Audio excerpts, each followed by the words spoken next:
Good morning, everyone, and especially to you, Mom. We're Group 1 and we're going to talk about the fitness concept, musculoskeletal fitness and resistance training. Musculoskeletal fitness is a multi-dimensional construct comprising the integrated function of muscle strength, muscle endurance, and muscle power.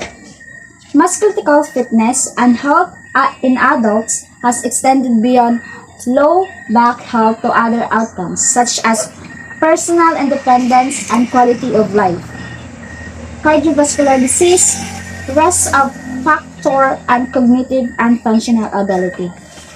The musculoskeletal system is an essential component of human health. In addition to providing the body with structure and the means for movement, the musculoskeletal fitness acts as endocrine system, still stimulated by exercise interacting through biochemical signaling with other organs in the body.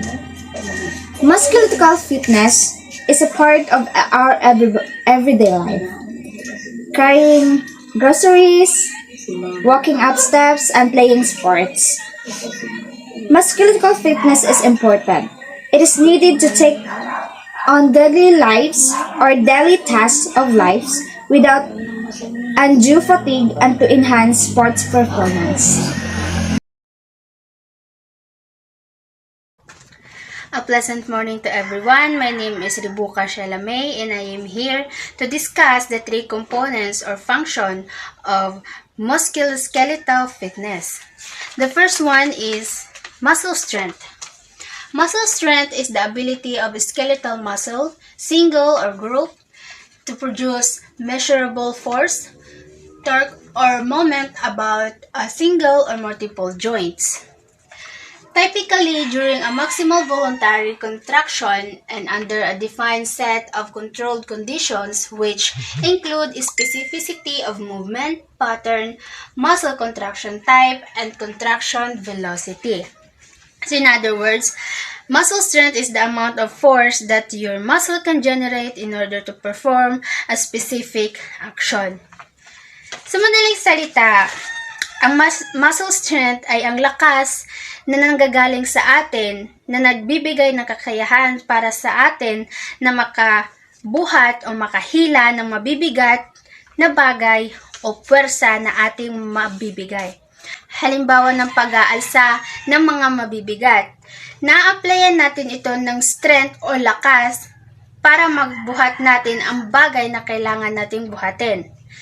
So, kung hindi kumpleto ang strength na iyong maibibigay, meron itong posibilidad na hindi mo magagawa ang iyong nanaisin. Sa ikalawa ay mayroon naman tayong muscle endurance. Muscle endurance is the ability of a muscle to perform repeated contraction against a constant external load for an extended period of time. The constant load can be either an absolute external resistance, which provides a measure of absolute endurance, or a relative load based on an individual maximal strength, which provides a measure of relative endurance. In other words, it is the ability of repetitive work over a long period of time.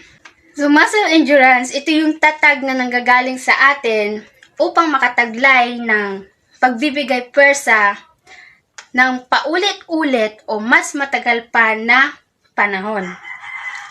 Halimbawa ng paggagawa or pag-iensayo ng curl-ups. Diba, in the first activity or first time or beginners na gagawa ng activity or exercise na to is the endurance is really not tolerance, because when you do a curl up, this abdominal, this part will going to hit up which is you cannot endure it.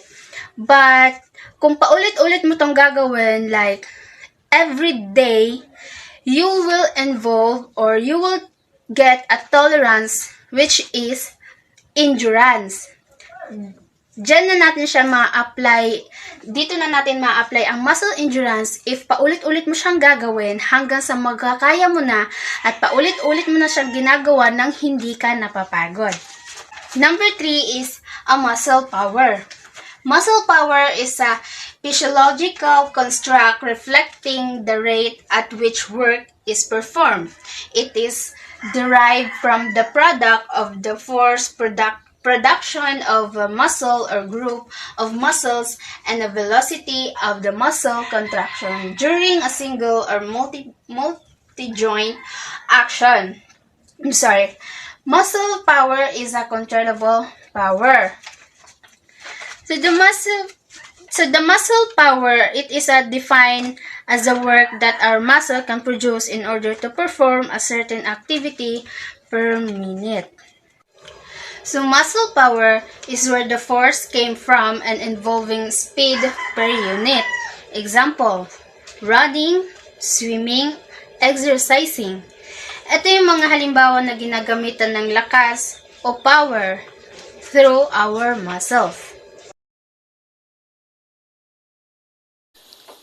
Good morning, ma'am. Good morning, classmates. By the way, I am Adinmi Bahalat Pederi, and I will be discussing musculoskeletal fitness test. So, what is musculoskeletal fitness test? It is a multi-dimensional construct comprising the integrated function of muscle strength, muscle endurance, and muscle power to enable the performance of work against one's own body weight or an external resistance. It involves testing how the bones, muscles, and joints work together. Musculoskeletal fitness is an important part of improving athletic performance and maintaining a healthy lifestyle with benefits that include an improved metabolism, fat loss, strong bones, a lower risk of injury, and increased functional independence with age. It is part of our everyday life, like for example, carrying groceries, walking up steps, and playing sports. It is needed to take on the daily task of life without undue fatigue and to enhance sports performance. Many health benefits are associated with musculoskeletal fitness, such as reduced coronary factors, increased bone mineral density, reduced risk of osteoporosis, increased flexibility, improved glucose tolerance, and greater success and completion of activities of daily living, and generally focus on 4K components. So, what are these 4K components? Let me discuss it one by one. First, we have muscular strength. It is the amount of force you can put out or the amount of weight you can lift. It is important because it helps us to maintain a healthy body weight by burning calories and enhancing our body composition, which is the ratio between fat and muscle. Building strength may also boost mood and energy levels while promoting healthy sleep patterns. Examples of muscular strength include lifting weights, walking with resistance bands, heavy gardening such as digging and shoveling, climbing stairs, hill walking, cycling, dance, push-ups, sit-ups, and squats. The benefits of muscular strength is to increase our ability to do activities like opening doors, lifting boxes, or chopping woods without getting tired. Second, we have muscular endurance. It is the ability of a muscle or a group of muscle to perform repetitive construction against a force for an extended period. The greater your muscular endurance, the higher number of repetitions could complete. According to the American Council on Exercise, or ACE, the benefits of muscular endurance includes helping maintain good posture and stability for longer periods, improving the aerobic capacity of muscles, improving the ability to carry out daily functional of muscles, such as lifting heavy items, depending on which muscles you want to use for longer. There are various muscular endurance exercises to choose from, such as burpees, indoor cycling, lunges, planks, push-ups, sit-ups, squats, and swimming. Benefits of muscular endurance training are increased metabolism as physical tasks can be completed for longer, reduce fatigue when exercising, good posture, fewer injuries, less chance of back problems due to both endurance of trunk muscles, better sporting performance, refined training techniques for many exercises. Have muscular power. Muscular power refers to great force production over a short period of time, such as in fast leg kicks and explosive jumping. Muscular endurance is less force is sustained over a longer period of time, such as in gallops, skips, flee, EQ, and swing. It is the ability to produce speed or large forces in a specified amount of time, a vital component of functional performance. Examples of functional activities requiring greater muscle power are jumping, snatch, and sprinting. Lastly, we have muscular flexibility.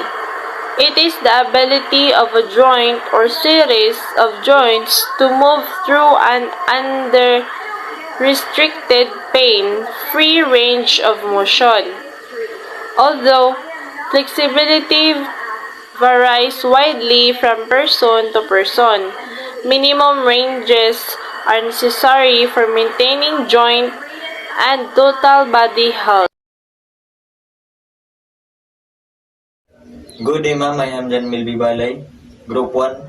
The topic of the final concept of musculoskeletal fitness strength training. And my topic for today is about benefits of musculoskeletal fitness. Number 1, benefits of musculoskeletal fitness. Aid joint lubrication and nourishment is your joint and stiffness, improve flexibility, build muscular strength. Stiffness means, example, sa imong mga sakit sa tuhod, kinahanglan mo siya work together para mawala ang iyang stiffness and para ma-improve po ang iyang flexibility and to build muscular strength. Number 2, muscular strength testing can help diagnose many problems in which weakness play in role. Careful technique is important to ensuring valid, responsible result. Diagnosis means, para mahibalan mo ang imong mga kuan sa imong lawas, you need to undergo diagnose para mahibalan kung unsa imong sakit sa imong lawas. And number 3, a musculoskeletal fitness examination involves testing how the bone, muscle, and joint work together and will generally focus on our key components. Muscular fitness examination involves testing what the bones, kung unsa sila ang bones of muscle, how work together with your muscular strength. Mihayahay Taraha, the next reporter, and my topic is all about musculoskeletal fitness test and the 4 key components and musculoskeletal fitness and health in adults. So, musculoskeletal fitness examination involves testing how the bones, muscles, and joints work together and will generally focus on 4 key components. So the four components of musculoskeletal fitness test are muscular strength, muscular endurance, flexibility, and the body composition. So, muscular strength, this refers to the ability of a muscle or a group of muscle to generate force against a resistance. And this test for muscular strength typically involve lifting or pushing weights or performing exercise that can involve a resistance such as push-up or pull-ups. Then, ang muscular endurance is typically involve performing a specific exercise such as sit-ups or squats. And it refers to the ability of a muscle or group of muscles sustain repeated contraction over a period of time. Then flexibility. It Flexibility typically involve measuring the degree to which a joint can be moved through its full range of motion, either actively or passively. Then the last is body composition. The body composition refers to the proportion of the body fat versus the lean muscle mass. Then, overview, fitness testing is a great way to maintain, to monitor, and assist students' ability as it relates to aerobic fitness, strength, and flexibility. It can also help students understand how healthy they are and learn to set goals to improve their health related to fitness. So, musculoskeletal fitness testing can be a useful tool for monitoring and assessing students' abilities as they relate to aerobic fitness, strength, and flexibility. Because this test is makahatag pod og valuable na information about sa students' physical fitness and help to set goals for improving their health and fitness. And musculoskeletal fitness is important for students because it plays a vital role. It plays a vital role in our health and well-being. So for the upper body, the most common tests were the hand grip, push-up, or bent arm hang test, which assess endurance and power.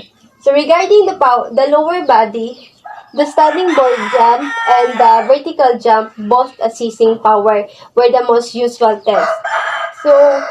And it is important to note that these tests are just a few examples of the many different types of musculoskeletal fitness tests nga magamit to assess different types or aspects of fitness. Musculoskeletal fitness and health in adults. Musculoskeletal fitness and health in adults refer to the overall health and condition of the musculoskeletal system, in which includes the bones, muscles, tendons, and ligaments. And these structures work together to provide support, movement, and stability to the body. Here are some important aspects to consider for musculoskeletal fitness and health in adults. Exercise, nutrition, posture, flexibility, and rest and recovery. So exercise, regular exercise, particularly weight-bearing activities such as resistance training, and maintain muscle mass, strength, and endurance. Nutrition. Healthy diet rich in nutrients such as calcium, vitamin D, and proteins is essential for maintaining a strong bones and muscles. Then posture. Maintaining good posture is important to preventing musculoskeletal problems such as back pain, and practicing proper posture while sitting or standing can help reduce the risk of developing musculoskeletal issues over time. Then flexibility.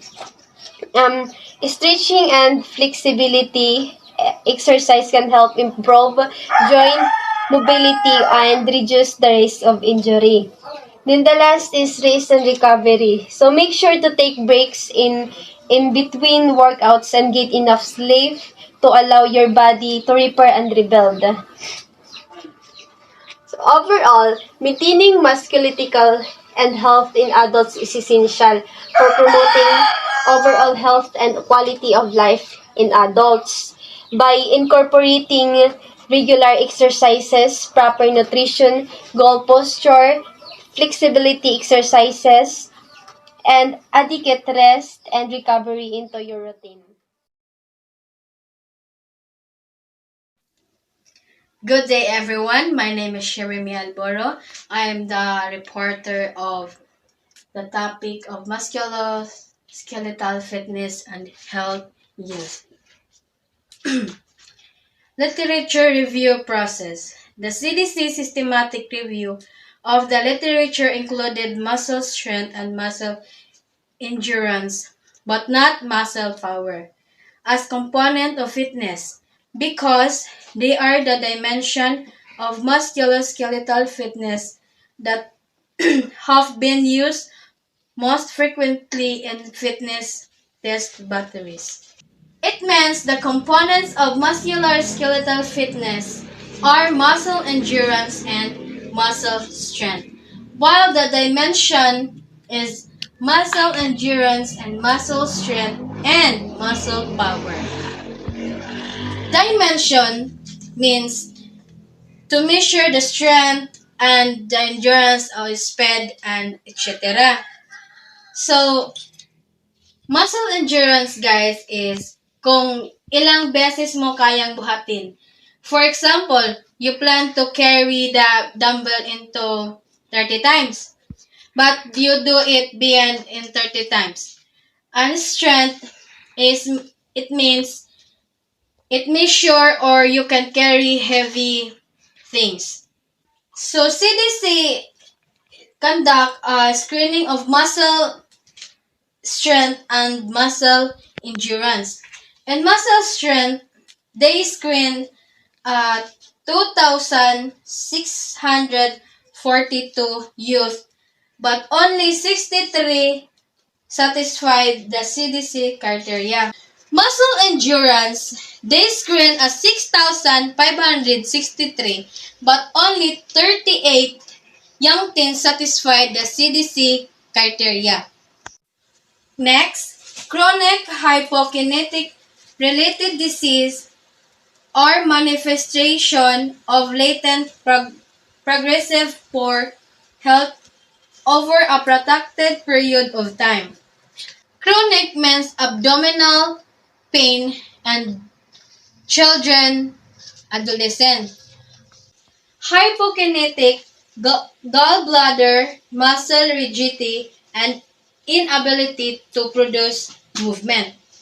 Because these diseases are relatively less prevalent in youth, there is substantially less scientific evidence supporting the association of musculoskeletal fitness with health outcomes in youth than in adults.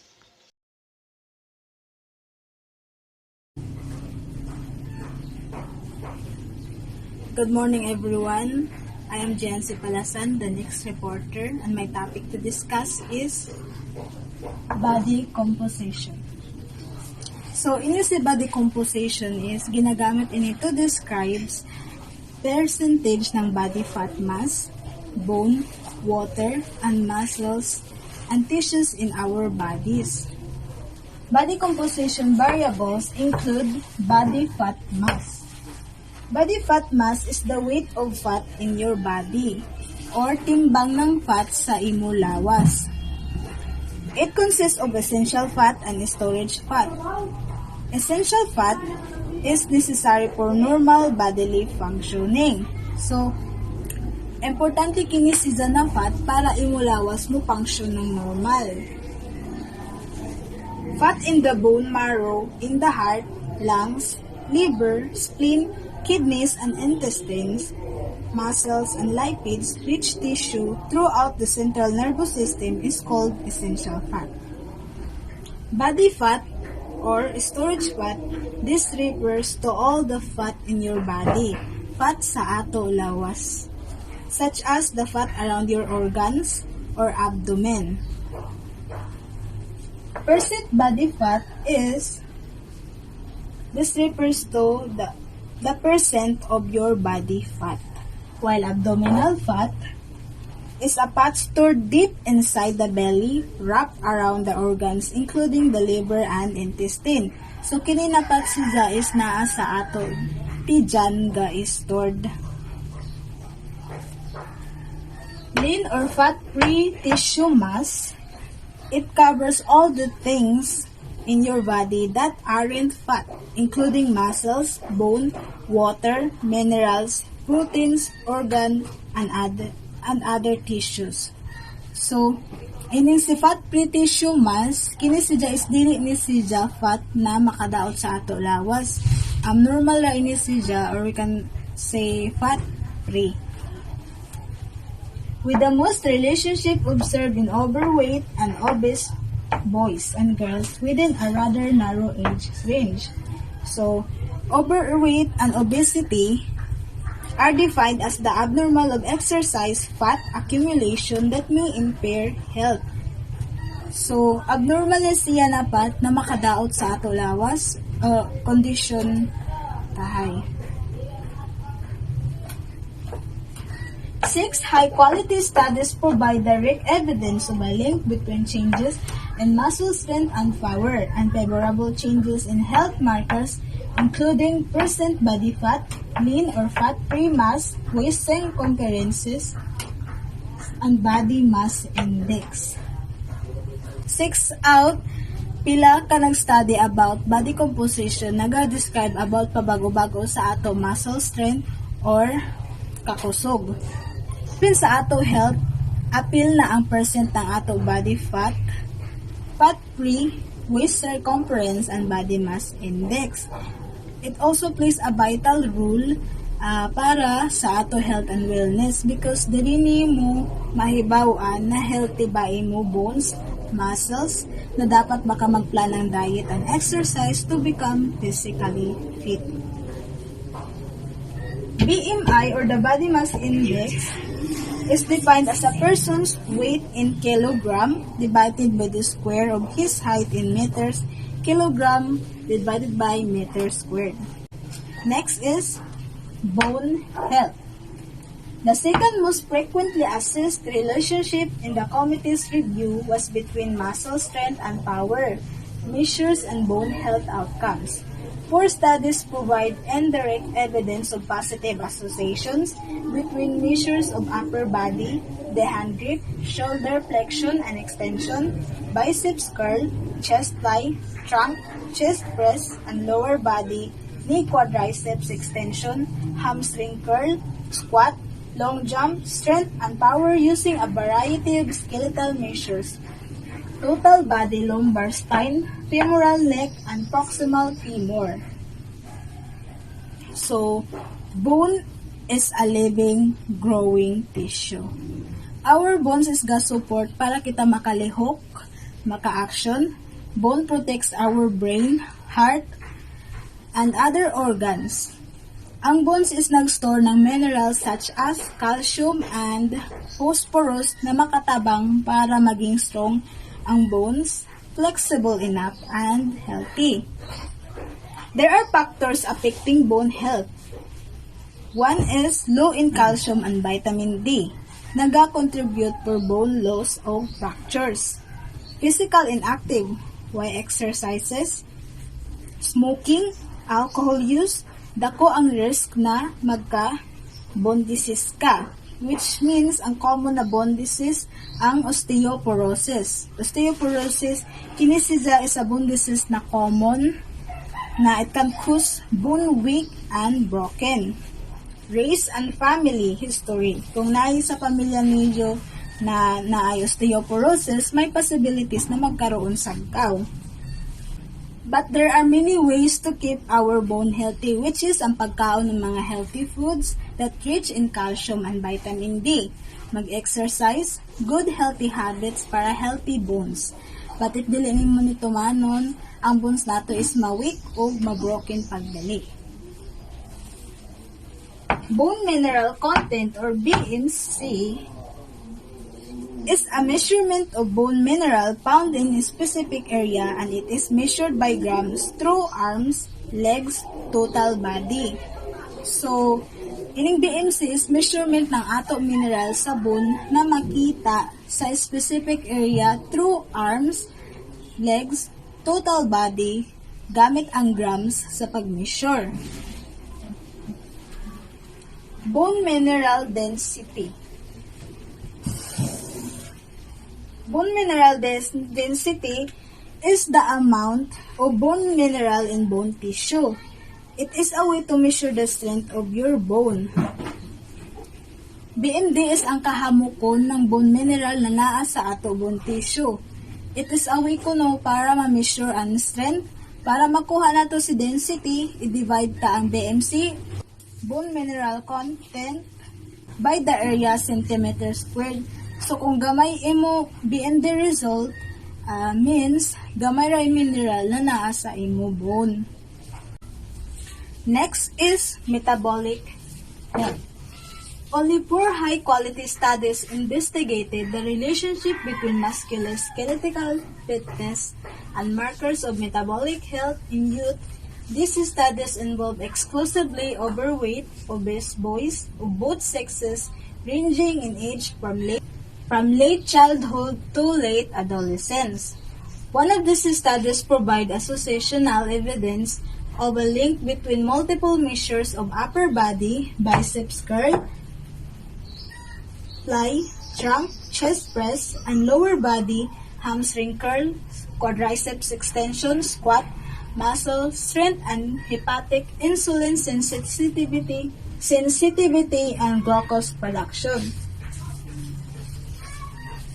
Have a good metabolic health means your body is able to process food in a beneficial way that allows your blood sugar, cholesterol, triglycerides, and weight to all be within a healthy range. Being metabolically healthy means that you have a reduced risk of disease or conditions such as type 2 diabetes, heart disease, kidney disease, and stroke. So, metabolic health means what's going on in your body internally. Doesn't mean healthy siya outside or ija physical, doesn't mean healthy sab siya inside. Basi na diya siya problema or sakit sa ija lawas. Metabolic health means imong lawas na kapag-process na ng food in a nice way na nag-allow sa ato blood sugar, blood pressure, cholesterol, and timbang in a healthy range. So, being metabolically healthy means ikaw ay least likely na magkaroon ng sakit ng type 2 diabetes, heart disease, kidney, and stroke. Metabolism is a process sa imo lawas that need para ma-maintain imo life. Nag-convert siya ini ng food and drinks into energy.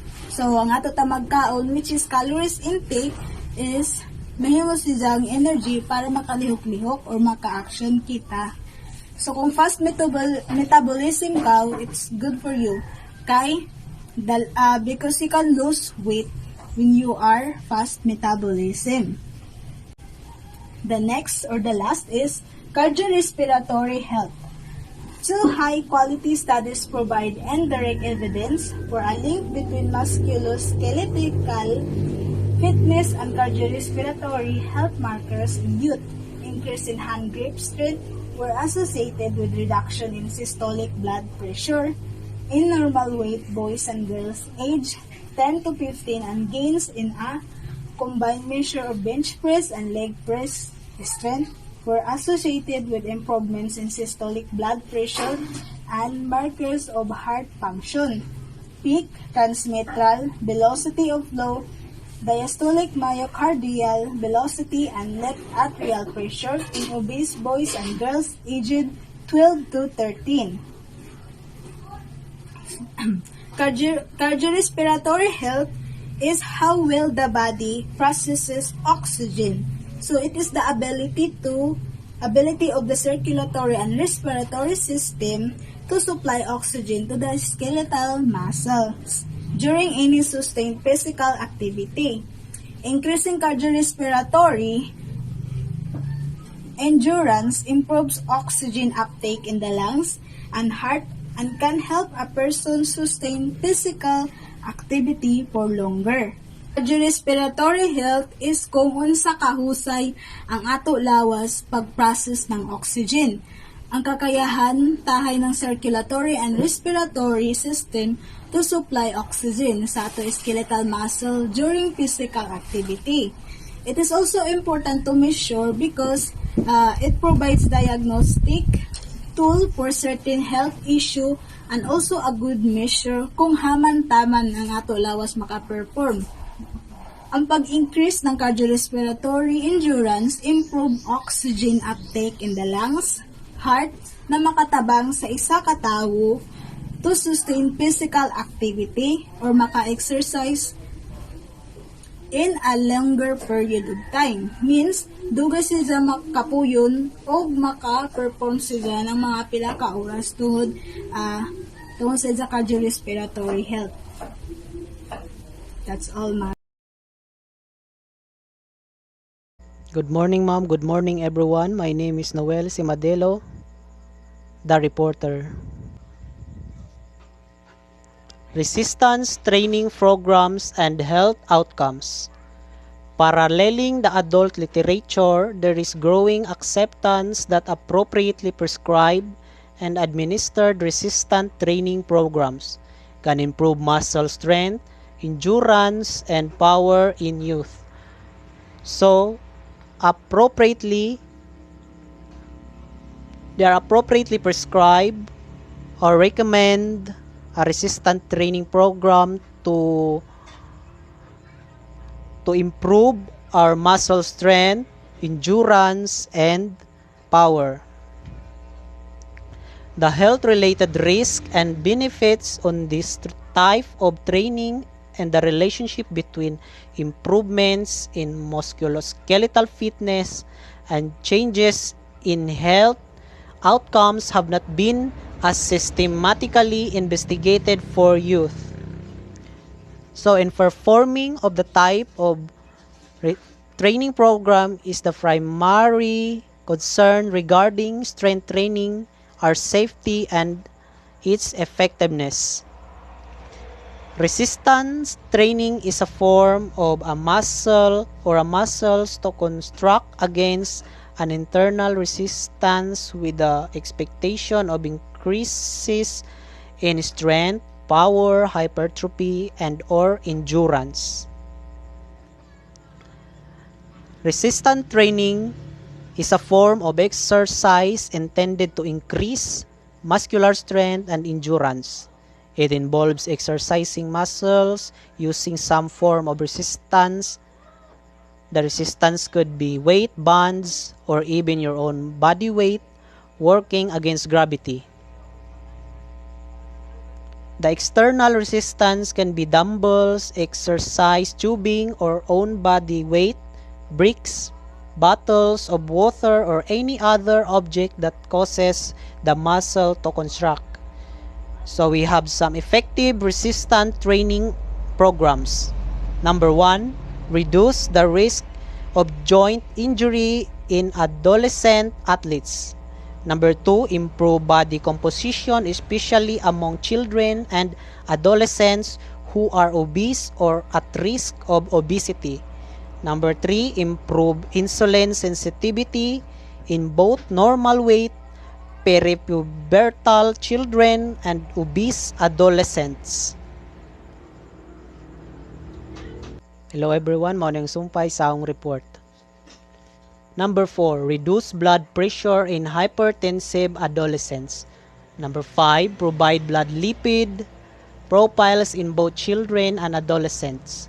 The relationship between resistance training and improvements in musculoskeletal fitness and bone health in youth are controversial, mainly because of the complex manner and time frame in which bone responds to physical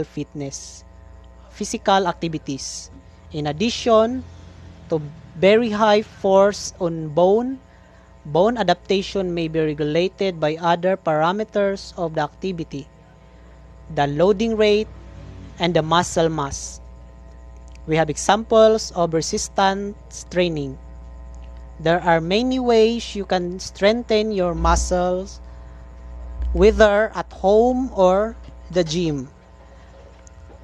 And we have different types of resistance training include pre-weights, classic strength training tools such as dumbbells or barbells, weight machines, devices that have adjustable seats with handles attached either to weights or hydraulics. Resistant bands, like giant rubber band, these provide resistance when stretched. They are portable and can be adapted to most workouts. The bands provide continuous resistance throughout a movement. Your own body weight can be used for squat, push-ups, and chin-ups. Using your own body weight is convenient, especially when traveling or at work. How much should we do? 2 non-consecutive days weekly. 1 set 8 to 12 reps for healthy adults. 8 to 10 major exercise targeting major muscle groups. We have frequency. Novice 2 to 3 days week. Intermediate 3 days a week. Advanced 4 to 6 days a week. Specific characteristic resistant training my target includes strength, power, hypertrophy, and endurance. Morning everyone, my topic today is against strength. Against strength, the ability to decelerate muscle force in a multiplanar environment. Traditional strength training focuses on producing a shortening muscle action to move a load through a single plane of motion.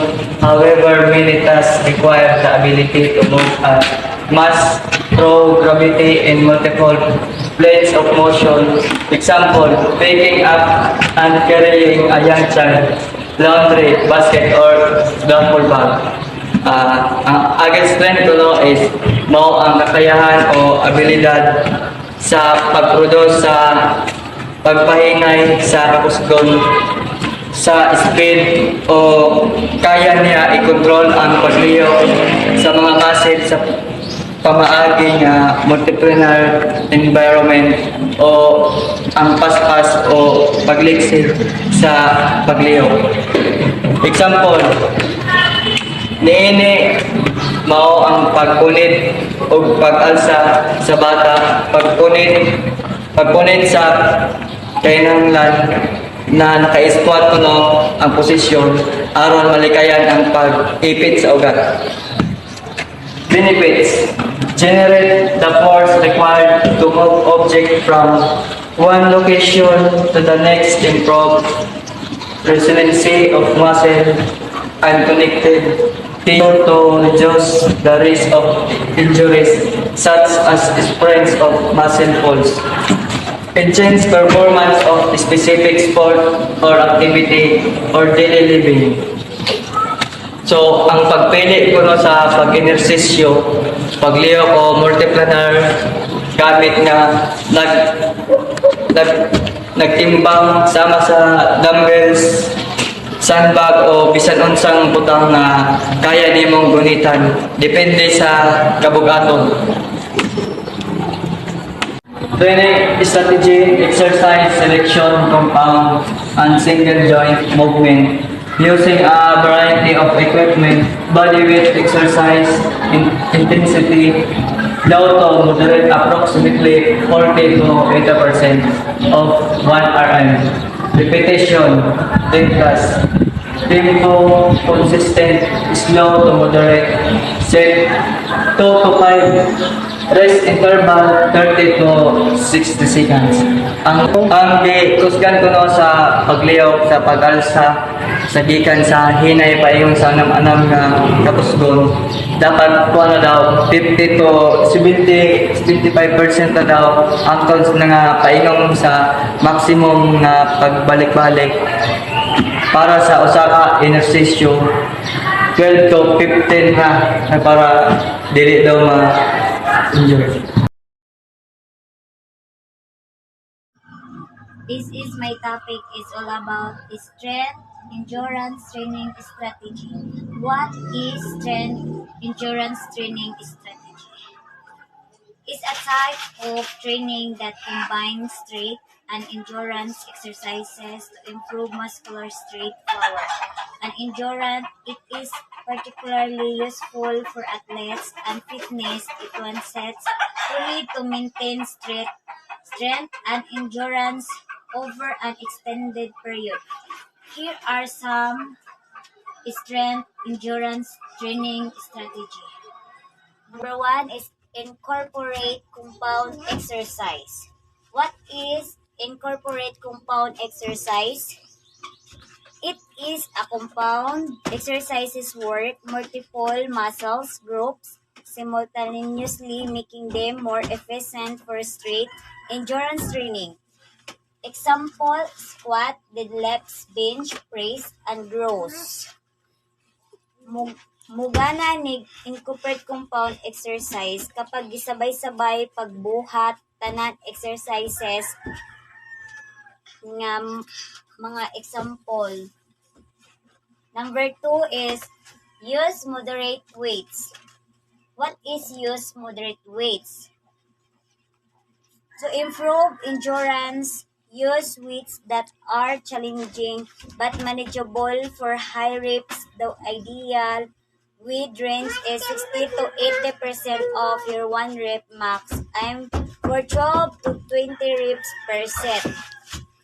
Number 3, utilize suppressants and circuits. Utilize suppressants and circuits allow you to complete more work in less time and help improve endurance. Alternate between 2 or more exercises with little to no rest between set. Dapat kumpletohon tanan exercises para mas motibay jud ang lawas. And number 4, increase training volume gradually. What is increased training volume gradually? Gradually increase the total volume of your training over time. This can be achieved by increasing the number of set reps or weight lifted. Dapat hinay-hinay nimog increase ang mga set para mas mo increase pa jud ang imong lawas.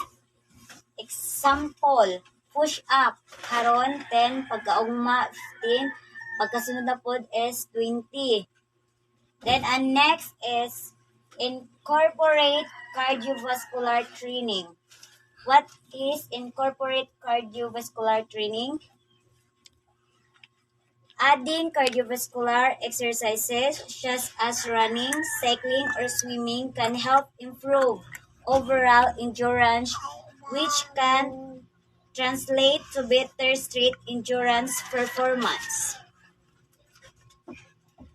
Daghay paraan para mo increase ang imong lawas like anang running, cycling, swimming. Then the last is allow for proper recovery. What is allow for proper recovery? Recover is essential for optimal performance and injury prevention. Allow for adequate rest between training season and prioritize sleep, hydration, and nutrition. Dapat po magpahulay para maka-recover imong lawas. And that's all. The topic is all about exclusive strength. Exclusive strength produces a maximal amount of force in a minimal amount of time. Muscle lengthening followed by rapid acceleration through the shortening phase. Focus is on the speed of movement through a range of motion. So, kailangan ko mag-focus is on the speed of movement through a range of motion. Explosive strength is based on the ability of the contractile elements to rapidly generate tension, while power enhances the ability of elastic tissue to minimize the transition time from lengthening to shortening during the strength shorten cycle. Drawing examples. So, morning example, throwing a short putt Olympic reps such as the snatch and clean and jerk, quickly moving out of the way of danger. So, mani. Benefits. Improve the speed of motor unit requirement and enhance intramuscular coordination. What is the meaning of exclusive strength? Exclusive strength, the ability to use short bursts of muscle force to propel oneself, like as in jumping or sprinting, or to throw an object. Improve the speed. What is maximum strength? Maximum strength is the force you can muster up when you consciously push your hardest, like kanang dumbbell or barbell. Kanang ikaw ni mas likod. In contrast, absolute strength is the maximal force your muscles are theoretically capable of generating based on the structure of your muscles, like tendons, ligaments, and bones. That's all. Good morning, ma'am. Good morning, classmates. This is my topic. Relative strength. Amount of force generated per unit of body weight can be increased by using all of the various types of strength training to improve the magnitude of force production while maintaining or reducing total body mass.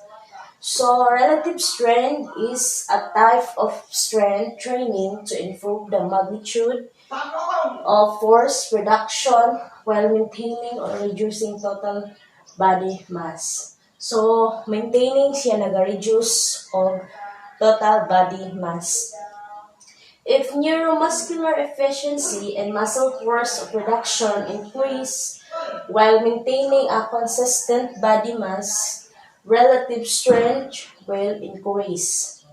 For example, two women each weigh 154 pounds. The first can do 4 pull-ups and deadlift 200 pounds, while the second can do 8 pull-ups and deadlift 220 pounds. So, therefore, the second woman is capable of producing more force per pound of body weight. So, the first women, ang iyang makaya nga pull-ups is 4 and iyang deadlift is 200 pounds. While ang ikaduha nga person, ang iyang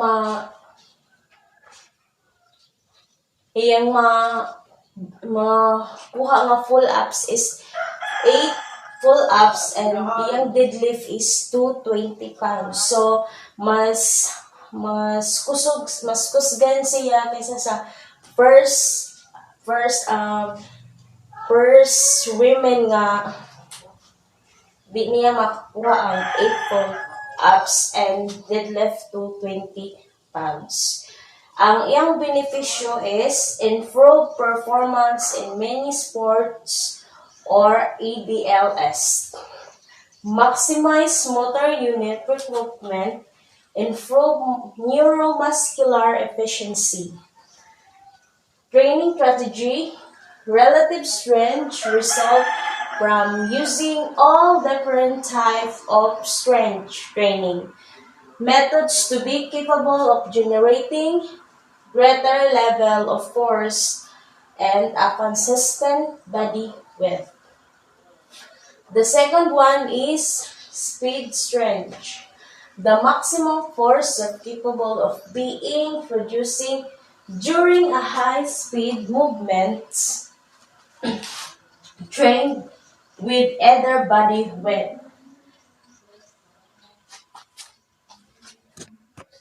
Ang iyang example is throwing a baseball, swinging a golf club, and running a sprint. So, nagahatag siya og like running sprint. Kanang paspas iyang dagan, so naga-force siya og speed. Naga-force siya og speed. And second example is throwing a baseball. So naga-force gihapon siya og speed kay pag itcha nimo magapag gihapon. And the benefits of this is minimize reaction times, enhance athletic performance, reducing time of the shortened cycles. The training strategy is exercise selection, confound movements using a variety of the free weights, unloaded body weight movements. And then, iyang intensity is 30 to 50% 1 RM. And ang reps is 1 to 6. Tempo is fast, explosive, set to 2 to 6 plus wrist interval, so 30 seconds to 2 minutes. That is the speed strength. Starting strength, producing force at the beginning of the movements while starting movements of a stationary position. So, for example, a track start a football lineman in his stand before the ball is snapped, getting up from a seated position. Manayang example. Ang iyang benepisyo improves the ability of muscular and connective tissue to increase the rate of force production.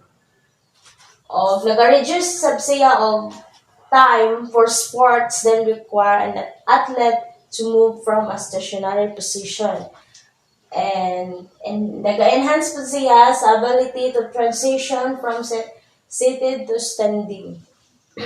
Ayang training strategy is compound and side single joint movements using a variety of types of resistance to focus on the force production in the initial ROM from a stationary position. So, yung intensity is 50 to 90% 1 RM. Ang iyang rate, 1 to 6. Tempo is fast, explosive, and the rest interval is 45 seconds to 3 minutes. That's all. Thank you.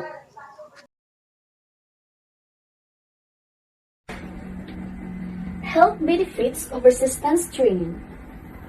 Physical and mental health benefits that can be achieved through resistance training include: first, we have improved muscle strength to protect your joints from injury.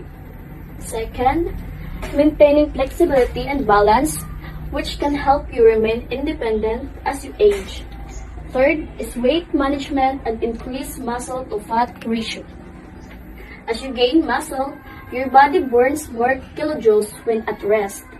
And the fourth may help reduce or prevent cognitive decline in order of people. Fifth, greater stamina. As you grow stronger, you won't get tired as easily. And the sixth, prevention of control of chronic conditions such as diabetes, heart disease, arthritis, back pain, depression, and obesity. And the seventh is pain management. 8, improve mobility and balance. And the ninth was improve postures. And the 10 is decrease risk of injury. 11, increase bone density and strength and reduce risk of osteoporosis. 11, improve sense of well-being. This includes resistance training may boost your self-confidence and improve your body image and your mood. And 12 is improve sleep and avoidance of insomnia. And the 13 is increase self-esteem. And the last one is enhance performance of everyday tasks. Good day everyone, I'm the next reporter. My topic is basic principles of resistance training. Resistance training consists of various components and there are 9 basic principles include program. Program is overall fitness. Program is composed of various exercise types such as aerobic training, flexibility training, strength training, and balance exercises. Second is weight. Different weights or other types of resistance, for example, a 3 kilogram hand weight or fixed weight, body weight, or rubber band will be used for different exercises during your strength training session. The third was exercise, a particular movement, for example, a calf raise, that is designed to strengthen a particular muscle or group of muscles. And the fourth is repetitions of reps. Refers to the number of times you continuously repeat each exercises in a set. The fifth is a set. It's a group of repetitions performed resting. For example, 2 sets of squats by 15 reps would mean you do 15 squats, then rest muscles before doing another 15 squats. That is a set. And the sixth is rest. You need to rest between sets. Rest periods vary depending on the intensity of exercises being undertaken. That is rest. And the seventh is a variety. Switching around your workout routine, such as regularly introducing new exercises challenges your muscles and forces them to adapt and strengthen. That is a variety. 8.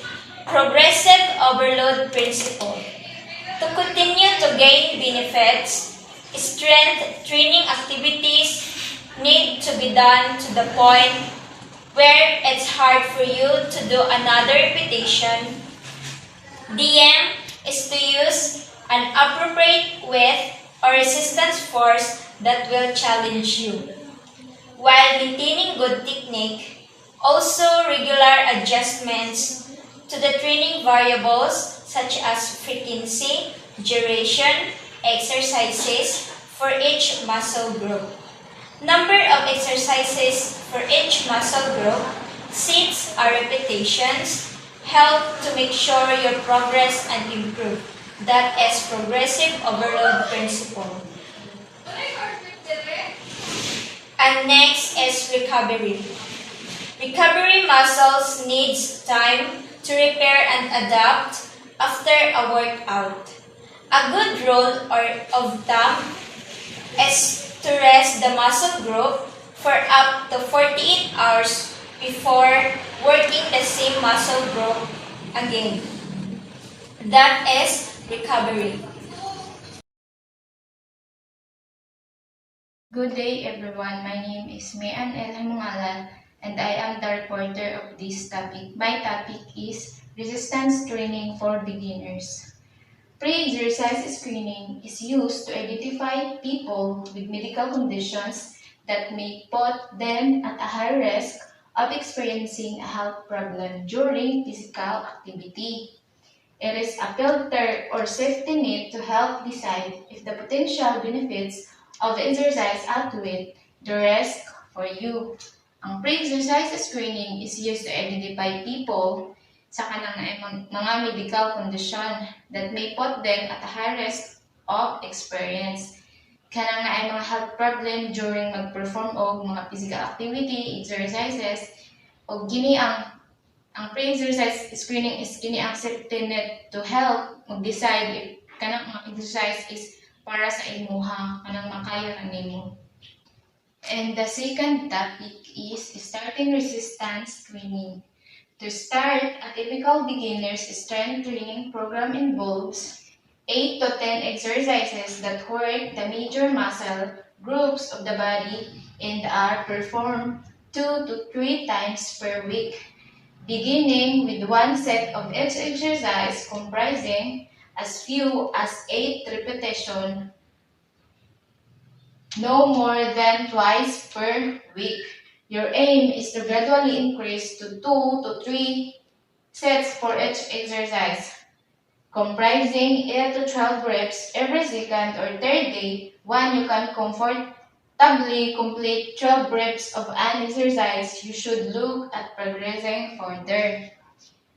Starting resistance training. To start, a typical beginner's training program involves 8 to 10 exercises that work major muscles groups of body and are performed 2 to 3 times per week. Para mag-work daw imong kanang major muscles groups sa imong body, mag-perform daw ka 2 to 3 kaduha or katulo sa isa ka semana. Beginning one set of each exercise comprising as few 8 repetitions, no more than twice per week.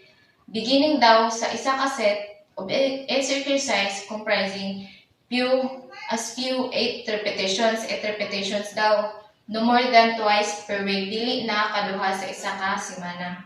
Your aim is gradually mag-exercise duha to tulo ka sets sa kada exercise, comprising 8 to 12 reps every second or third day, comprising daw 8 to 12 repetitions kada second or third day. Once nahimo na nimo ang 12 reps of an exercise, makita na nimo ang should look at progressing further. Makita na nimo sa imong kagalingon nga nag-progress ka. Good day, ma'am. My name is Daniel Bimran.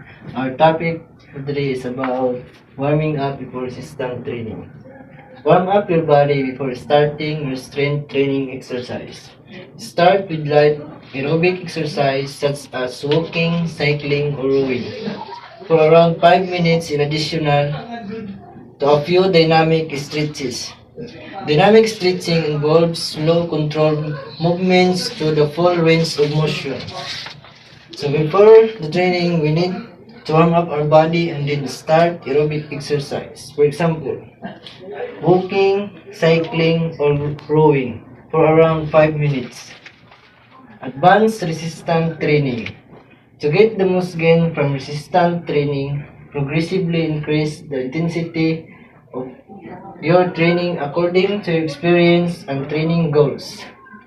This may mean increasing the weight, changing the duration of the construction, the time during which you sustain holding the weight, reducing rest time, or increasing the volume of training.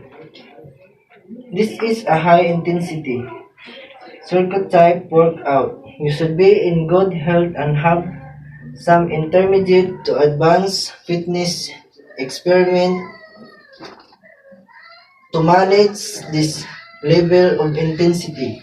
When first starting out, do just one round of the exercise and see how you feel. If it is too difficult, revert to a moderate intensity program. the ma'am, repetitive maximum RM and resistance training. The best we develop muscle strength is for the muscle. The its maximum potential and any given times maximal voluntary construction MBC in resistance training MBC is measured by terms BRM. Where RM is the maximum number for repetitive that can be completed when a given resistance or width X is that number of times. A certain when can be defined before that muscle. Fatigues, for example, the formula 7RM measure that person can lift that weight, let's say 50 kilograms 7 times before that muscle are too fatigued to connection. Higher weights means lower RM. For example, the same person could possibly lift at 65 kilograms when but fewer than 7 times.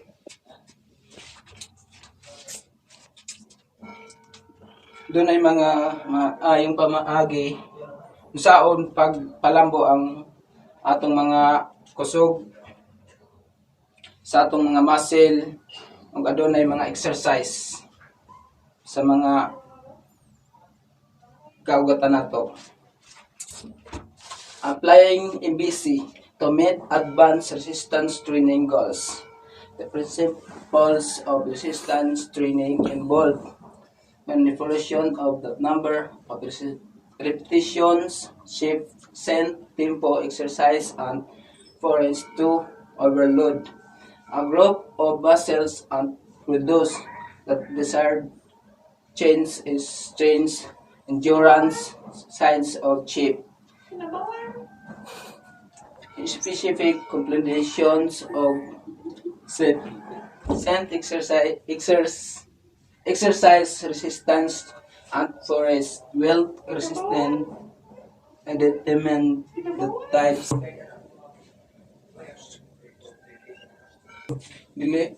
developing you achieve. General guidelines using the RM range include muscle power 1+5 RM percent performed explosively. Muscle strength 1+6% controlled.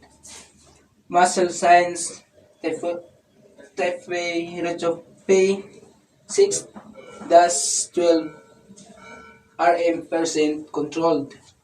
Muscle strength endurance 12+15 or more RM percent controlled. Good morning everyone, I'm Jeffer Deveras, I'm next reporter. My topic is muscle recovery during advanced resistance training. Muscle needs time to repair and grow after a workout, not giving your muscle enough time. To recover means they will not get bigger or stronger. A good rule of thumb is to rest the muscle growth for at least 48 hours. Rest each muscle growth for at least 48 hours to maximize gains in strength size. Gain strength from advanced resistance training. When you start resistance training, most your initial increase in strength is due to a phenomenon called neural adaptation. This means that the nerves servicing the muscle change their behavior. The nerves are tuned to fire more frequently, pumping increased muscle contraction. And more motor units are nearby to perform the construction. A motor unit is the nerve cell and its associated muscle. Request. This means you have become stronger, but the muscle remain the same size you hit the plate. Gain strength from attack resistant training. You should be on a good head and have some intermediate to advanced fitness experience to manage this level of intensity.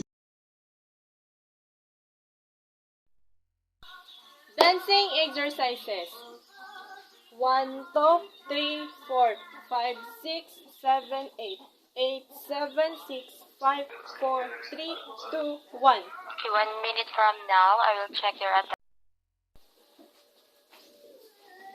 1, 2, 3, 4, 5, 6, 7, 8. 8, 7, 6, 5, 4, 3, 2, 1. Jumping rope. It can improve your coordination. Jump rope exercise improve your foot coordination, help you focus in your feet. It also strengthens the muscles surrounding your foot and ankle joint that can help decrease foot and ankle injuries.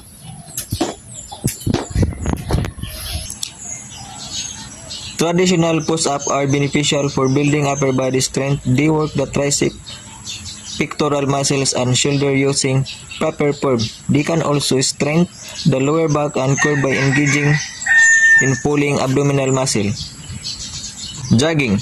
Jogging is a form of trotting or running at a slow or leisurely pace. The main intention is to increase physical fitness with less stress on the body than the faster running, but more than walking, or maintain steady speed for longer periods of time. Squat. Squat help make hip and leg bones and joint are more resilient through improved bone mineral density. Amler Wright says that could lower your rate for developing or squat will help the burn calories. The more muscle and exercise use, the more calories you burn.